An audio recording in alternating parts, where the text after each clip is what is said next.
বলতেছিল আপু? Customer. Customer কোথা থেকে? কেকের জন্য। কেকের জন্য আজকে জানি না ভাইয়া কটা কেক নিয়ে আসা হয় আর কি, কম আনছে আর কি। জি আচ্ছা ভাইয়া, কোথায় থেকে ফোন আমি জানি না, কাব্য বলো নাম। ও আচ্ছা, কি কি কি বলছিল? বলো যে আজকে কি বসবেন নাকি, কোথায় বসছেন কেক নিয়ে। আচ্ছা, তাহলে নাম বলছিল কাব্য।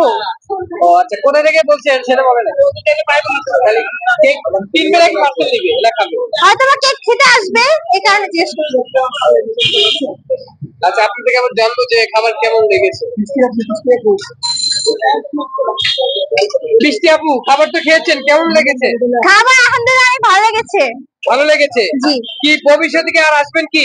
অবশ্যই আসবো। অবশ্যই। একা আসবেন না সাথে কাউকে নিয়ে আসবেন? ফ্যামিলি সবাইকে নিয়ে আসবো। ফ্যামিলি সবাইকে? ফ্যামিলিতে কে কে আছে? আমি, আপু, আম্মু, আব্বু। আব্বু যদি দূরে থাকে সবসময় তারা আসতে পারবে না, যখন আসবে তখন নিয়ে আসবো।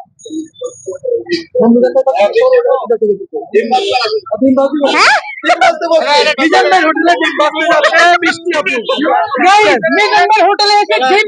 আপনাদের সুপরিচিত কেক আপনি, এই যে বৃষ্টি না মিষ্টি? মিষ্টি। কথা বলেন, ঠিক আছে, করে করে। মিজান ভাইয়ের হোটেলে চলে আসি, দেখতে পারতেছেন শেষ পর্যায়ে আজকে বিকাল বেলা 3:30 বাজে।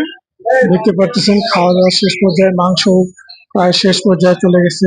দেখতে পারতেছেন এদিকে ভাত শেষ, দেখতে পাচ্ছেন ওদিকে। দেখতে পাচ্ছেন মিজান ভাই এখন মনে হয় কি করতেছে, আসুন আপনাদেরকে দেখাই। মিজান ভাই কি ভাজতেছেন? আন্ডা কেন হঠাৎ করে? আন্ডা ওই যে গোস্ত শেষ হয়ে গেছে, এদিকে আন্ডা বাজি। এই যে মিজান ভাই দেখছেন আন্ডা ভাজতেছে বলে গোস্ত শেষ হয়ে গেছে। হ্যাঁ, বেচা কিনে বেশি না। ডিম দিয়া গরুর ঝোল দিয়া 50।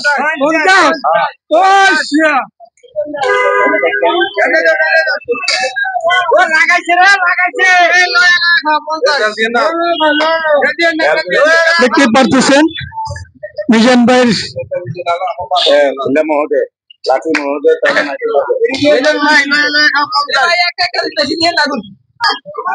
দেখতে পারতেছেন মিজান ভাইয়ের হোটেলের মাংসর কড়াই একবারে খালি হয়ে গেছে। এই যে দেখতেছেন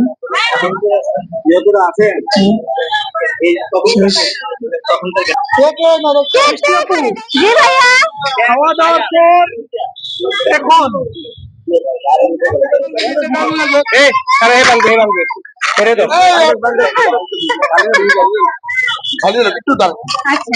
খালি খাল তো